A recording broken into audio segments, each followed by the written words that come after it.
Welcome to the Slop Farm. Enjoy the video. You start by prepping assets. Import your background and the green screen clip into Final Cut Pro, then place the background on V1 and the green clip on V2. Make sure the green fills the subject frame and that lighting is even. This reduces spill and preserves edges. Once done, trim and sync the clips so they're aligned on the timeline. This first step sets you up for a clean key and faster adjustments later. Now you apply the keyer effect to the green clip and sample the dominant green with the eyedropper. This creates the initial matte. You adjust strength and edge distance to recover lost detail, then reduce spill level to remove green color bleeds on hair or clothes.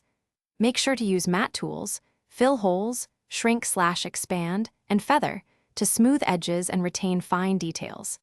These refinements matter because they balance realism and compositing stability. Finally, composite by matching scale and perspective so the subject sits naturally in the scene. Reposition and crop as needed.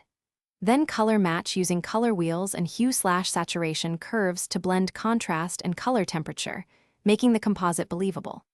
If you see edge artifacts or green fringing, use a garbage mat to remove problem areas, duplicate the keyed layer with alternate settings, or add a subtle light wrap to integrate edges. If things go wrong, check lighting and redo the key. Often the fix is upstream. Thanks for watching. Consider subscribing if we helped you today.